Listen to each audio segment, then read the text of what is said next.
Pero mi punto aquí es que sin que Satanás me encuentre, todo eso sucede en mí.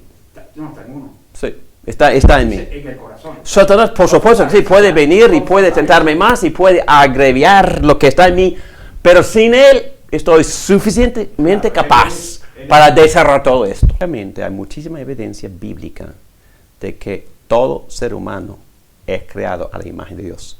No importa si ese individuo conozca a Cristo o no, tiene la imagen de Dios. Él es la imagen de Dios.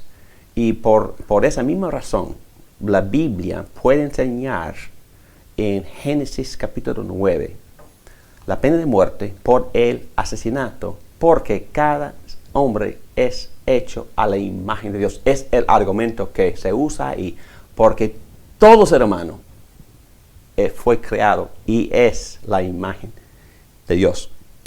Muy bien, estamos un poco fuera del tema. Vamos a examinar razonamiento interno falso, lo que fue producido dentro de Eva. Y luego ella fue tentada por la atracción, porque la Biblia enseña que el fruto era muy atractivo.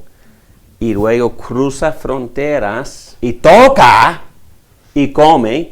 Ella está fuera de sus fronteras apropiadas. Y luego tienta a su compañero y él también participa. Y así ese pecado en nuestra experiencia también. Empieza como un pensamiento, se desarrolla en nuestro razonamiento, empezamos a mentirnos o a creer ciertas mentiras y luego vemos algo atractivo afuera y lo que hemos desarrollado en nuestras meditaciones es atraído a esa atracción afuera, externa, y empezamos a cruzar fronteras y luego pecamos y involucramos. Y siempre involucramos a otra persona. Siempre pecado. No hay ningún pecado que se hace en privado. Aquí vemos en 2 la iluminación en la manera más horrible. En versículo 3 se les abrirán los ojos. Y en versículo 7 sus ojos sí se abrieron en la manera más horrible. Se iluminaron horriblemente. Por primera vez en la Biblia encontramos esta emoción tan fea, la vergüenza. En ese momento, en versículo 7, se les abrieron los ojos y tomaron conciencia de su desnudez. Por eso, para cubrirse, entretejieron hojas de higuera, la vergüenza. Y ellos trataron de cubrirse, percibieron bien, correctamente bien su necesidad de estar cubiertos, pero sus esfuerzos para hacerlo no fueron adecuados.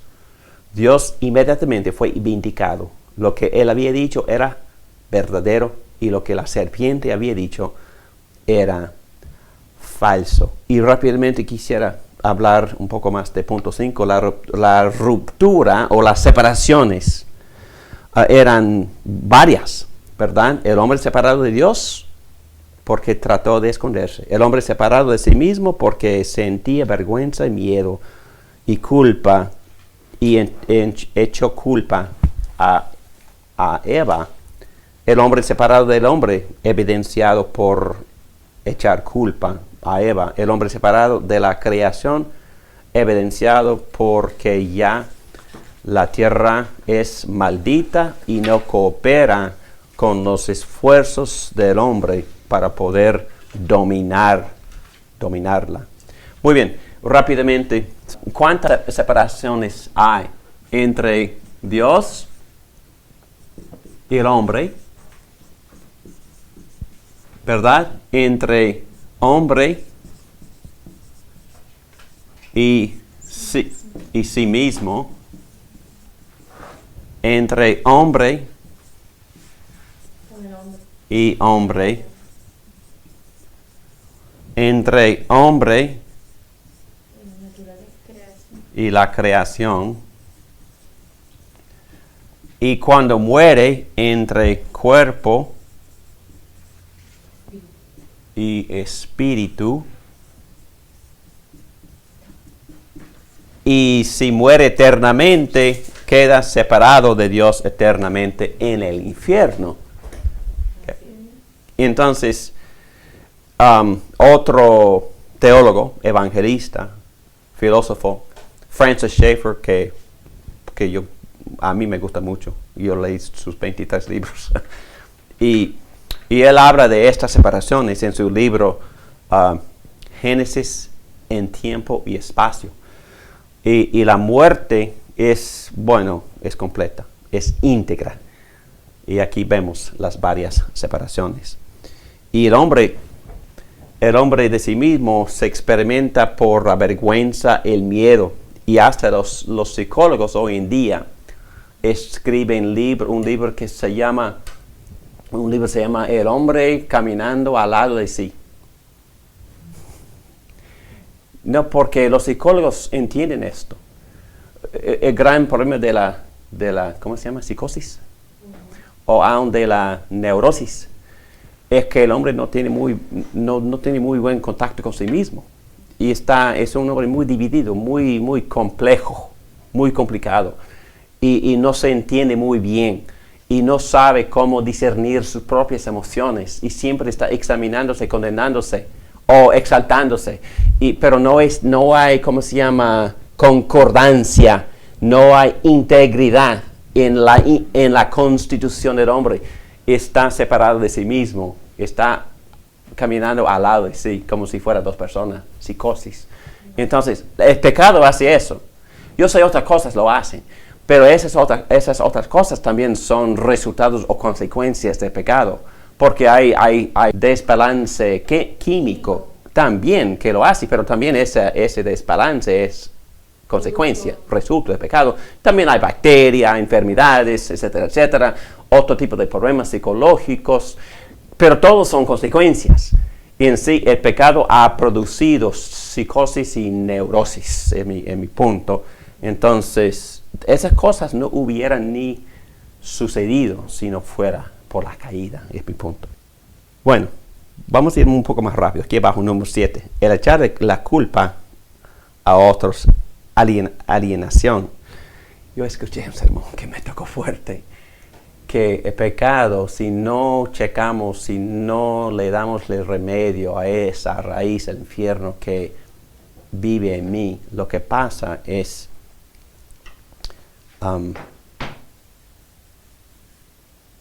separación o alienación. Si vivo una vida doble o si tengo una adicción, lo que sea, esa misma obsesión me separa de mis seres humanos, por definición, de inmediato, y sin que la persona se dé cuenta de que está totalmente separada, ¿ok? Pero si queda en esta condición separada, lo que pasa luego es la desintegración. Entonces su propia vida empieza a ir para abajo y a desintegrarse. Y eso tiene muchas más manifestaciones, ¿verdad? Puede resultar en alcoholismo o en que la persona quede incapaz de cualquier cosa, ni puede trabajar, o quizás es homeless o lo que sea. No digo que todos los homeless tienen este problema, pero el pecado hace eso sin que el remedio se nos aplica. Si se nos aplique. Muy bien. Adán está echando la culpa a Eva, en parte a Dios mismo, que tú me diste a esta mujer. El pecado, en vez de hacerlos como Dios, los ha hecho mucho menos como Dios y menos humanos. El pecado nos hace menos humanos. La santificación nos hace más humanos. El pecado ha resultado en miedo y en vergüenza. Ha traído alienación, no solo de Dios, pero también alienación con el otro. Muy bien, aquí estamos en la última parte de lección 2. ¿Ok? Muy bien, Génesis 3:14. Aquí vemos que Dios de inmediato se involucra por amor y por gracia en el remedio, aún en medio de las maldiciones. Vamos a ver qué tan amoroso y tan sabio es nuestro Dios. Dios, el Señor, dijo entonces a la serpiente: por causa de lo que has hecho, maldita serás. Está hablando él con la serpiente. Maldita serás entre todos los animales, tanto domésticos como salvajes. Te arrastrarás sobre tu vientre y comerás polvo todos los días de tu vida. Pondré enemistad entre tú y la mujer, entre tu simiente y la de ella. Su simiente te aplastará la cabeza, pero tú le morderás el talón. Maldiciones. Fíjense en el orden de las maldiciones. ¿Quién maldijo primero? ¿A quién? Al animal. Al animal. Y segundo, la mujer, Eva. Y tercero, a Adán. Pero vamos a ver que él habla con Adán después. Pero lo importante es que hay que ver el orden. Porque él maldice primero al menos responsable. Y él maldice al final al más responsable. Vamos a ver. El orden de las maldiciones refleja el orden de responsabilidad. En el jardín, Dios había hablado con Adán primero, dándole sus responsabilidades. Ya hemos establecido que Dios habló con Adán antes de crear a Eva, dándole sus responsabilidades como el subteniente sobre la creación. En este contexto, Dios habla con Adán al final, el que tiene la máxima responsabilidad. El orden de Génesis 13 a 19 sigue el orden de las transgresiones donde él habla con Adán. Adán tomó la fruta de Eva con sus ojos abiertos, sabiendo exactamente lo que estaba haciendo. La serpiente. Solo en esta maldición Dios usa las palabras maldita serás. No se expresa así con Eva. Y cuando expresa la maldición con Adán, Dios dice maldita la tierra, por tu culpa. Interesantemente, esta es una señal de gracia. Hablando con la serpiente, Dios no le hace ninguna pregunta, sino lo condena directamente. Satanás ya es convicto y excluido de la esperanza de perdón y las promesas de salvación que han de venir. Eso me hace acordar del texto en Primera de Pedro, donde dicen que los ángeles anhelan ver este plan de redención, quizás porque no se les aplica. No se aplica a ningún ángel. No sé por qué. Y eso también muestra la justicia de Dios. Dios queda justo y bueno y amoroso y santo y perfecto si no salva a nadie. Porque no salvó a los ángeles que rebelaron, pero sí salvó por alguna razón, por su propio placer, salvó al hombre. Muy bien. Aunque la maldición es formalmente dirigida a la serpiente, sabemos que detrás de la serpiente es actividad satánica. Ya hemos establecido eso, ¿verdad? Satanás ha poseído el cuerpo de este animal, tal como los demonios poseen los cuerpos de animales en el Nuevo Testamento, tal como en Marcos capítulo 5, versículos 10 a 12. Es importante que veamos en la maldición contra la serpiente una bendición implícita. En Génesis capítulo 1 vimos los mandatos y las bendiciones unidos, mezclados. Pero aquí en el capítulo 3 vemos las maldiciones y bendiciones unidas. Vamos a ver eso. Contenidas en las maldiciones, a la serpiente encontramos bendiciones para Adán y Eva. La primera cosa que dice Dios a la serpiente es: pondré enemistad entre ti y la mujer. Esta es una enemistad divinamente establecida entre la mujer y el enemigo de su alma. Es una maldición para Satanás, pero una bendición para Eva, una protección. Dios la está protegiendo del enemigo de su alma. Esta es una gran bendición. Dios está poniendo una cuña entre la mujer y el enemigo de su alma. Y vamos a ver por qué. ¿Qué es lo que Dios ha llamado a la mujer? ¿Qué es su papel en la gran esquema de redención? ¿Qué es su papel? La mujer. El papel de la mujer en el gran plan de la redención, ¿cuál es? Traer al Salvador al mundo. Sí. Y ella eventualmente va a dar a luz al Mesías, ¿verdad? Pero mientras va a dar a luz a todos los pasos hasta que lleguen al Mesías, ¿verdad? Entonces, dar a luz es un gran privilegio, es una gran bendición, porque lo que está dando es lo que está reproduciendo, es lo que Dios quería desde el principio, imágenes de Él que cubren toda la faz de la tierra.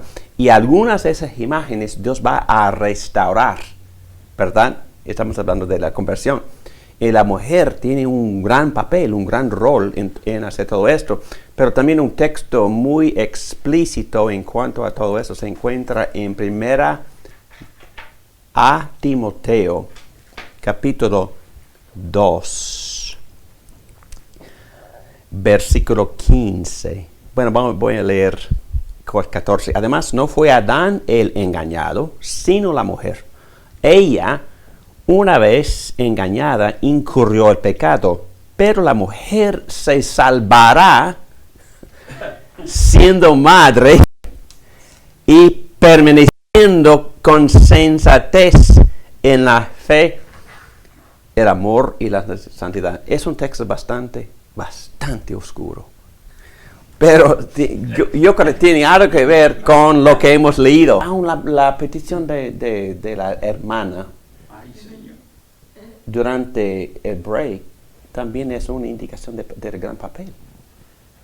Es que tiene a seres humanos que ella quiere que Dios toque para poder cumplir con este gran papel que Dios le ha concedido. Es algo que me hace temblar.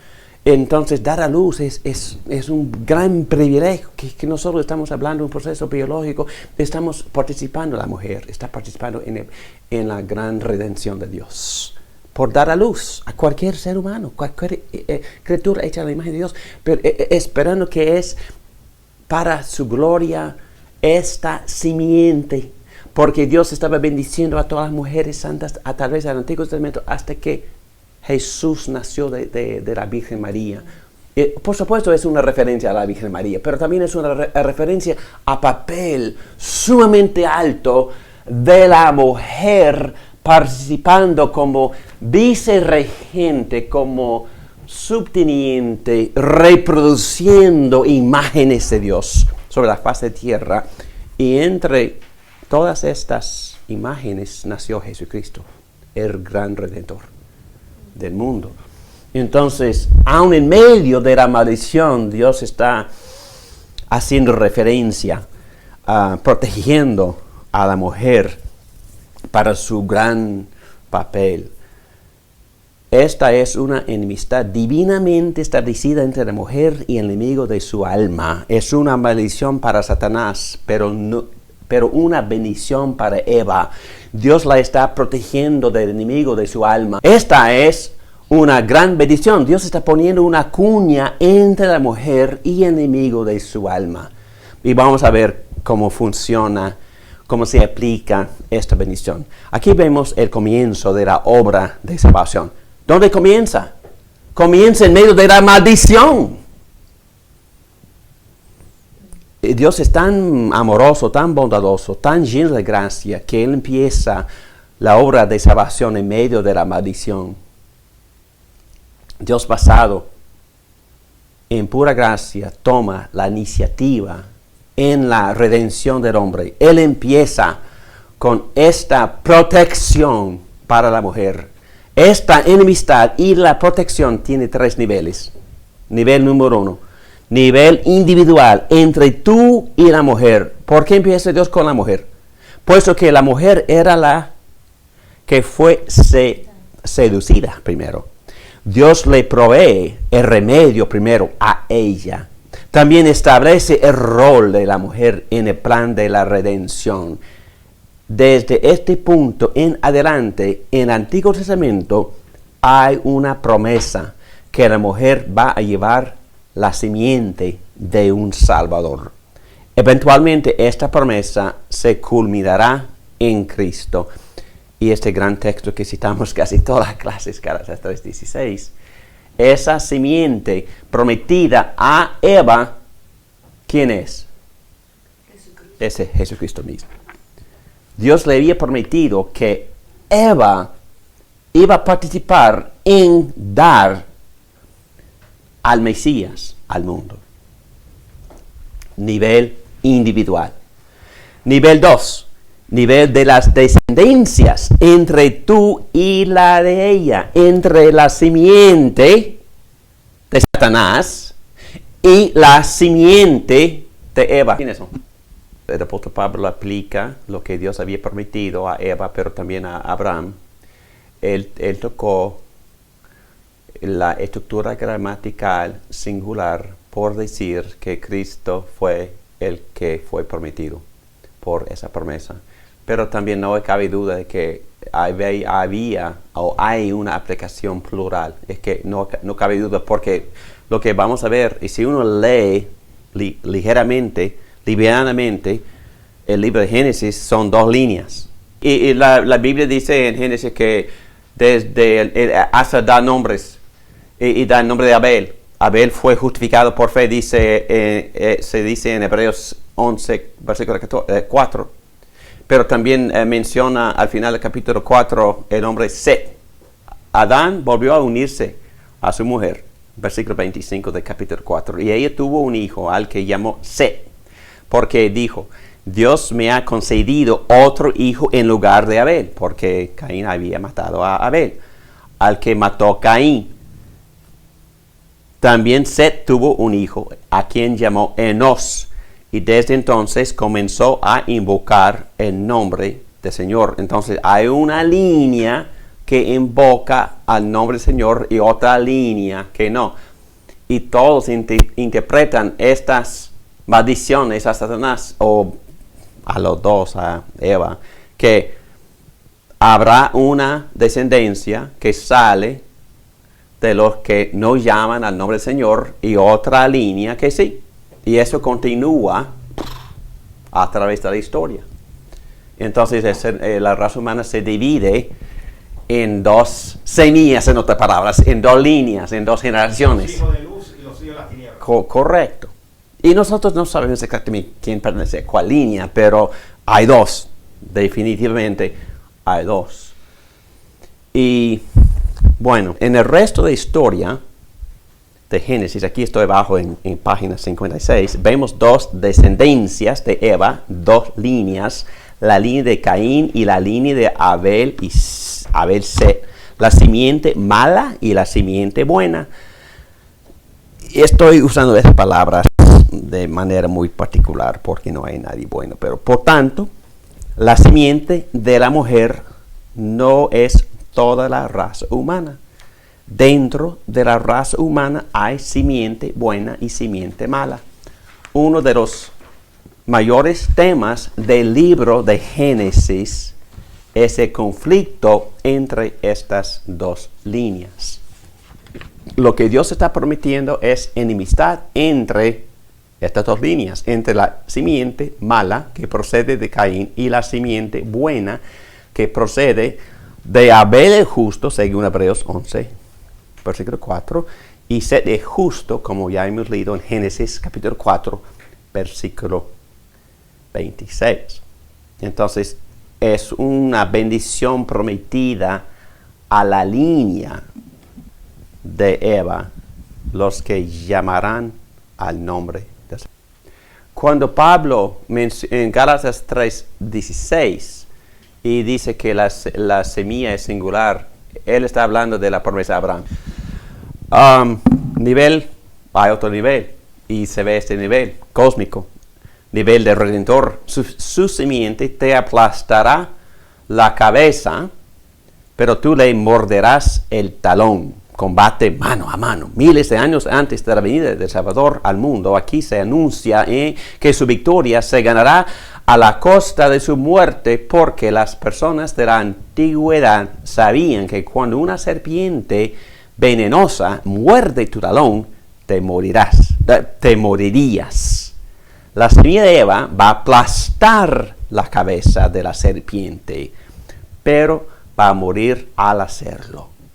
Desde el principio de la historia de la redención se promete una victoria que se gana en muerte. En la historia entera de la redención se ve una enemistad entre Satanás y la descendencia de Eva que Dios mismo había iniciado. Por tanto, Génesis 3:15 es llamado por los teólogos a través de la historia de la iglesia como la primera proclamación del Evangelio. Aquí vemos que Dios promete la venida de un Salvador.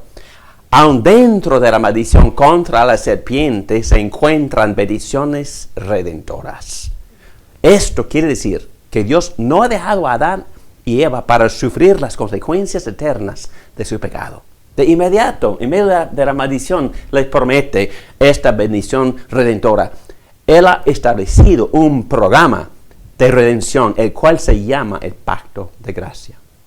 Y un gran comentarista, Matthew Henry, dijo: por fe en esta promesa, la de Génesis 3:15, tenemos la confianza de pensar que nuestros primeros padres y los patriarcas antes del diluvio fueron justificados por gracia. Aun en las maldiciones hay bendiciones. Aun en las maldiciones, Dios tiene un plan que Él está desenvolviendo, un pacto de gracia. Y esta es la inauguración del pacto de gracia con Adán y Eva. Y el resto de la Biblia habla de este pacto. El resto de la Biblia ya estamos en el pacto de gracia, después de 3:15. ¿Ok? Pero entienden toda esta terminología, ¿verdad? De la cabeza. ¿Sabe lo que esto a qué se refiere, verdad? Cuando aplastará la cabeza de la semiente de la serpiente, ¿a qué se refiere? Cuando Cristo murió en la cruz, la serpiente lo mordió, ¿dónde? En el talón. En el talón. Pero Cristo se murió por este toque Por la de mordida. la serpiente. Pero ¿qué pasó con la serpiente? Sufrió un gran dolor de cabeza. Fue que va a aplastar la cabeza. Las culebras o las serpientes se matan pisándoles la cabeza. O sea, en otras palabras está diciendo que la mató. O sea, ya, pero todavía no. Ok, muy bien. Para. Aquí se mete en la gran discusión del reino. Ok, si es ya o todavía no. Y yo creo, la posición reformada, la posición de casi todos nosotros es que estamos en progreso. ¿Fue aplastada la cabeza? Sí. ¿Pero qué significa esto? Que Satanás en este mismo momento es limitado por la obra redentora de Cristo, por morir en la cruz, por resucitar, por morir en la cruz. Es la culebra mordiéndole en el talón.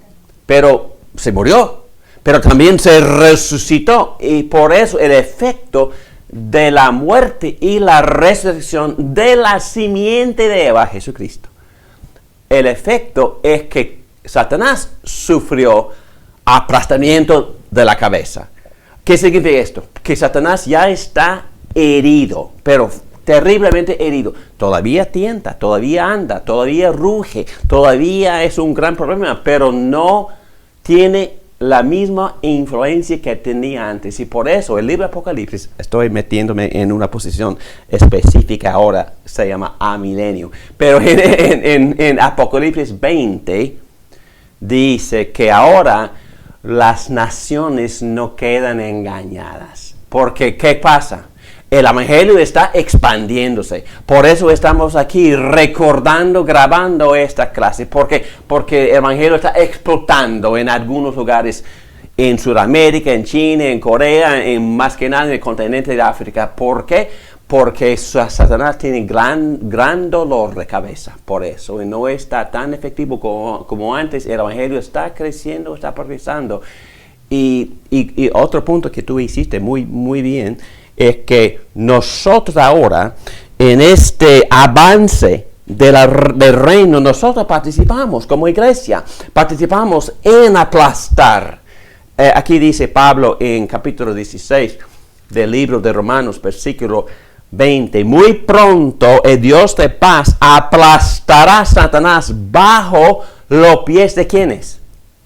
De ustedes, de la iglesia. Nosotros participamos en esta derrota de Satanás como iglesia, pero tenemos que participar. Es una bendición participar, pero también es un imperativo participar. ¿Me entienden? Es una gran bendición participar en el avance del reino. Me da gozo, es un gran privilegio, pero también es un imperativo. Tenemos que avanzar, tenemos que predicar el Evangelio, tenemos que hacer hechos de misericordia y justicia en el mundo, y así participamos en aplastar la cabeza de Satanás. Participamos en la redención de Cristo, que es íntegra. Toca todo esto. Y avanzamos en la familia, en Sabbat, en la multiplicación, en el discipulado y también en cuidar los océanos y los bosques.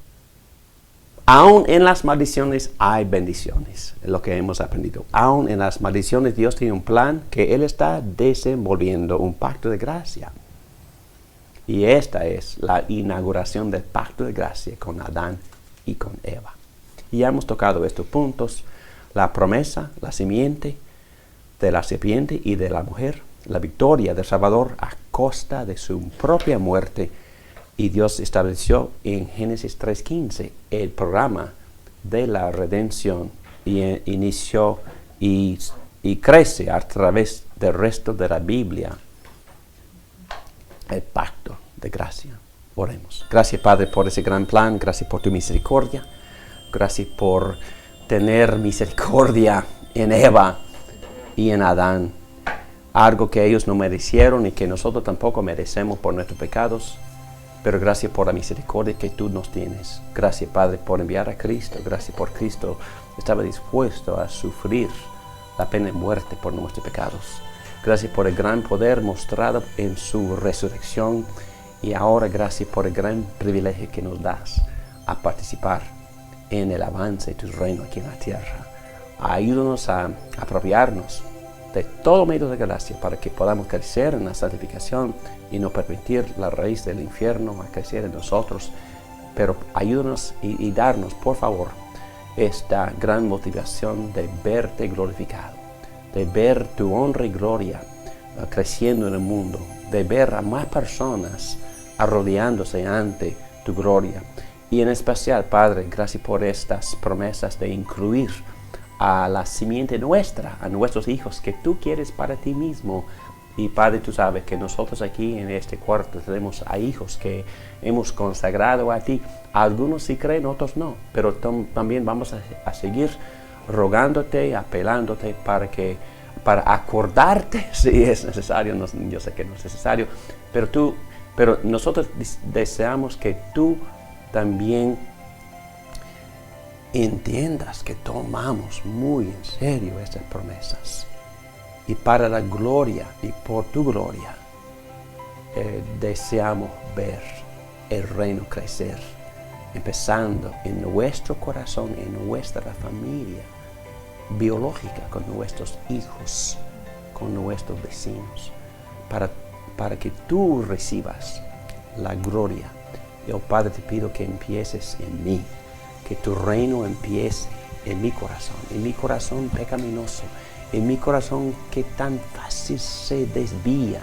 Empieza y haz que crezca tu reino, tu gracia, tu poder, tu sabiduría en mí, para que sea instrumento útil, para que Citas sea instrumento útil para cada miembro de este equipo, sienta útil en tu reino, sirviendo como subtenientes, reproduciendo y dominando para tu honra y gloria, sujetándonos a tu señorío.